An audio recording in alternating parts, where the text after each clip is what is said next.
Bien-aimés frères et sœurs en Christ, chers amis, vous rendez-vous compte à quel point il nous est nécessaire de savoir quelles sont les armes de la victoire? Réalisez-vous la portée de cette bataille? Avez-vous mesuré l'énormité de l'enjeu? Il est si important que nous nous réunissions dans un temps comme celui-ci pour être à l'écoute de ce message. Ce n'est pas simplement pour emmagasiner des vérités que nous sommes ici. À Dieu ne plaise. C'est une convocation solennelle qui nous réunit ainsi. La fin des siècles est à la porte. Et la souffrance, l'épreuve, l'intensité de la lutte spirituelle que nous traversons maintenant ont une grosse explication. Vous le sentez bien, certains d'entre vous, cet assaut de toute chose contre votre vie spirituelle, cette pression qui devient presque impossible à endurer. De nos jours, les difficultés sont nombreuses.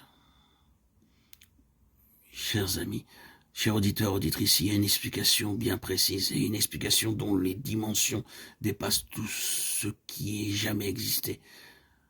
Aujourd'hui, nous sommes à la veille d'atteindre son but et de changer la face de l'univers. Oh, merveilleuse perspective.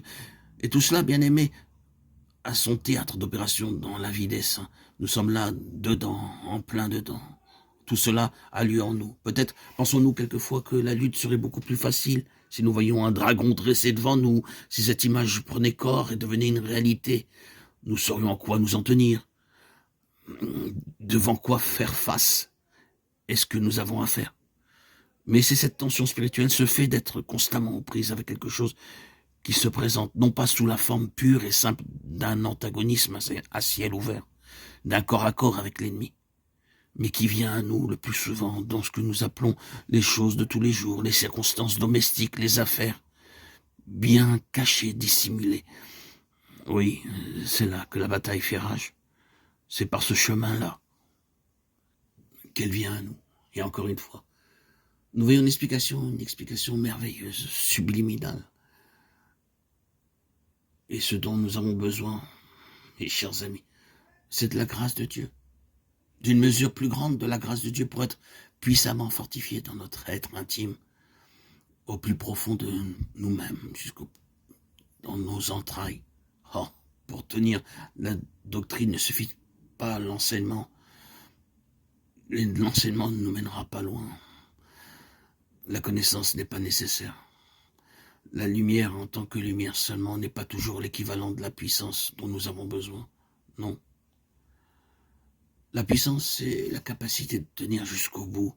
Ce n'est pas la lumière qui nous tient debout. La lumière peut nous aider à voir notre chemin. Mais ce qu'il nous faut, bien aimer, mes chers amis, frères et sœurs en Christ, c'est avec la lumière, une force qui vient d'en haut. Dans un temps comme celui-ci, il nous faut, pour tenir, rien de moins que la puissante intervention de Dieu dans notre homme intérieur, dans tout notre être. Que Dieu se serve de tous ces audios, de toutes ces méditations, pour accroître nos connaissances, pas tant pour les développer et les accumuler, mais plutôt pour nous fortifier, nous édifier, nous vivifier dans notre être intérieur par son esprit. Amen. Alléluia. Gloire à Dieu au plus haut des cieux et paix sur la terre aux hommes qu'il aime.